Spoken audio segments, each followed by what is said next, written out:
Hi everyone, I'm Catherine from Peace Etc. and I help guide people who grew up in mentally and emotionally unstable homes become secure and safe within themselves.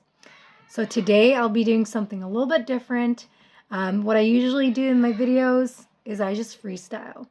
I don't have a script or anything, and I just say what comes to me, what comes through my heart. But today I have a script. I have my story up on my website, which you can read as well.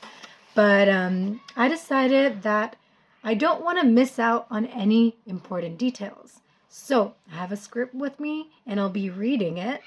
So you can imagine this like it's a visual podcast.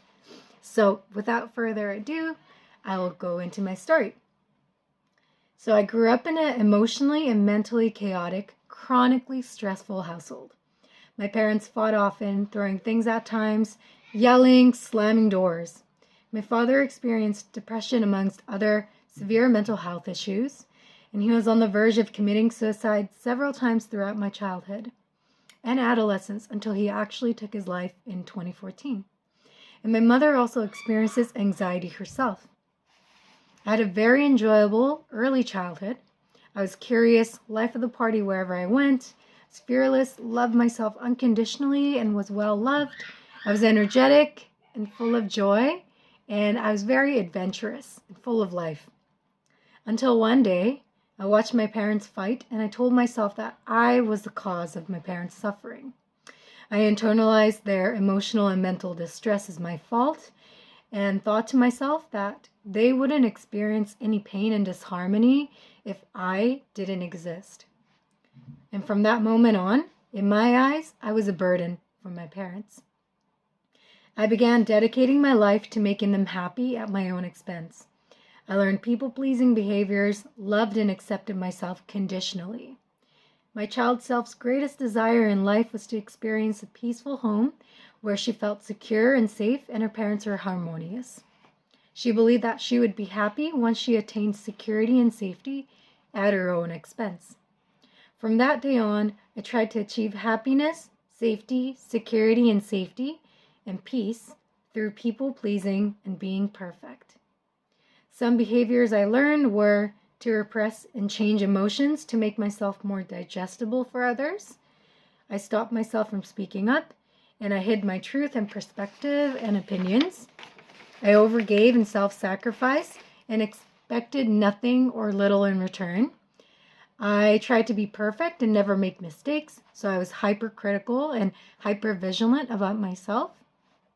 I learned to live and make choices from shoulds rather than wants. And I suppressed my dislikes, likes, desires, and needs. And there's more written on my website if you want to read that. I had completely disconnected from the times I was loved for being myself and began living from a place of not being good enough and needing to prove my worth. Not only was I people-pleasing and being a perfectionist, I learned to be codependent. I needed to have others love and accept me in order to feel lovable and acceptable and to experience safety and security, to feel worthy of existing, to feel good enough. And as I said before, a happy, secure, and safe home was what my child self so desperately wanted above anything else in life. These people-pleasing, perfectionist, and codependent behaviors showed up in friendships, but more so and in extremes in dating and romantic relationships.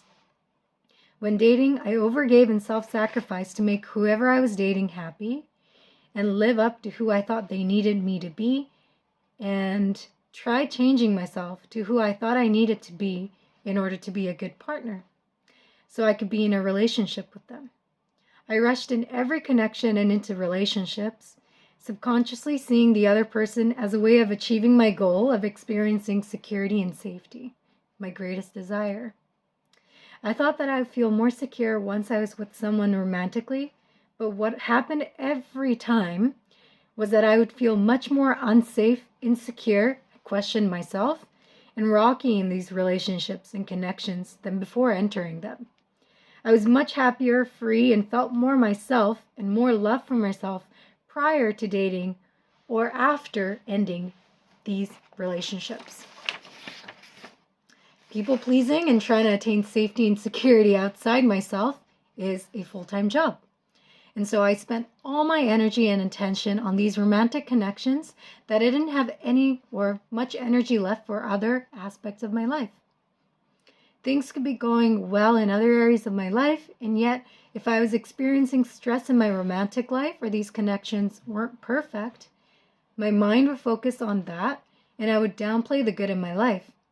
Again, that goal of external security and safety was highly rewarding, so that was my sole focus. In 2019, I got married to someone I barely knew, and I saw them as my golden ticket to happiness, safety, and security. Being in this marriage was like repeating the chaos from my childhood all over again. I took the nurturer role and felt like I was a mother more than an equal partner. I only felt good in the marriage when I was getting love from giving so much, because I had been used to this way of receiving love and acceptance my whole life. All the while, I was neglected mentally and emotionally, and I was neglecting my own mental and emotional health to make my ex feel safe, loved, and comfortable, and to make the relationship work. Towards the end of the marriage, I felt so exhausted and didn't have any energy for myself. I was miserable, experiencing triggers and not being able to center myself. I acted on these triggers, not having time and space to come back to myself or to take care of myself, which made me even more exhausted and unstable.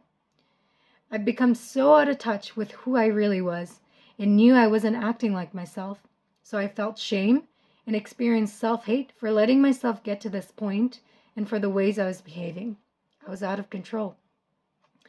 I was incredibly unhappy and hurt in that relationship. It was so painful being in the relationship that I began asking myself why I was putting myself through so much suffering and pain in hopes that things would get better. I was crying all the time, felt like I'd lost touch with my spirit, and yet still tried to make things work in order to be with this person. Was this unbearable pain all worth it for a potential future when my present moment was terrible and unbearable? I realized that what I wanted was safety and security and not the person in front of me or the relationship. So I chose myself and I ended the marriage. Ending my marriage catapulted me into healing my inner child. As I began looking within, I began seeing the roots of my people-pleasing, perfectionist, and codependent behaviors, which were rooted in repressed emotions and wounds from childhood. Some beliefs I had carried with me my whole life and identified with weren't even mine, but what I had adopted from my surroundings, including my parents, cultures, and peers. I left no stone unturned in this process. I discovered that I never experienced safety and security with another person romantically, or if I did, it was for a limited period of time because they didn't exist within me. I was outsourcing security and safety, expecting someone else to provide them for me. Though I didn't know this at the time, what I was doing through inner child healing or healing my inner child was building security and safety within. Rather than trying to make other people love and accept me unconditionally, I needed to do that for myself. Through daily practices of loving and accepting myself unconditionally, I've been able to regain my voice and speak up for myself, be clear in my yeses and nos and find out what my yeses and nos are, feel a range of emotions, understand them, and navigate them rather than being controlled by them or suppressing them, not take people and situations so personally, increase my self-esteem, self-worth, and self-respect, and self-compassion, and live as my caring, empathetic self with an open heart and boundaries, and so much more that I've listed on my website. But honestly, there's so much improvements in my life that I couldn't list everything, but I have listed much more there if you want to go check that out. So from all the healing and self-discovery work I've done, I now feel more myself again and whole more than ever. I'm connected to my wonder child, who I was before believing that I was a burden. It's actually easier to live as myself rather than the self I created with all the conditions. I'm no longer putting up a front or playing roles to receive love, acceptance, safety, and security. I feel more safe and secure within myself consistently. This doesn't mean I never experience moments of insecurity or feeling unsafe, but it means I can now navigate through these moments easier, and they aren't constant anymore. And I don't identify as being an insecure or unstable person.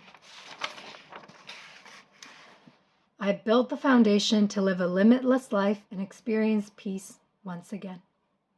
Inner child healing has been an empowering process where I found and reconnected with my own power and inner strength. It wasn't easy to take myself through healing, but I never gave up on myself. And that dedication, investment, patience, and commitment to myself will be something I'll be taking with me for the rest of my life. I went from living from a limited mindset full of condition of what's possible in life, thirsting for love and always in fear, to living with natural optimism, limitless possibilities, full of love, and more relaxed. I went from chronic hypervigilance and fear for my safety and security, so being in survival mode, to feeling secure and safe in my internal as well as external environment where I can relax and let myself be, as I said before. I experience healthy self-esteem, happiness, and freedom more than ever. Just like life, healing your inner child is not just about the destination of becoming safe and secure with yourself, but what you experience and learn on your way to that destination. Likewise, inner child healing does offer healing and closure from past pains, but it's not just about what happens when you liberate yourself. You learn so much in the process of liberating yourself, like patience, forgiveness, compassion, being there for yourself no matter what, becoming more self-aware, accepting your strengths and weaknesses as well as your light and shadow. All of it, adopting behaviors, habits, thoughts to live from a place of unconditional love and self-acceptance, taking people off pedestals, taking security and safety and even peace off a pedestal, and much more. This process has given me hope and a new life. Most of all, I've become more comfortable in the knowing that I am deserving of love and acceptance, safety and security, just as I am, without any conditions. So thanks for listening and being here. And if this message, if my story resonates with you, please feel free to leave any comments down below.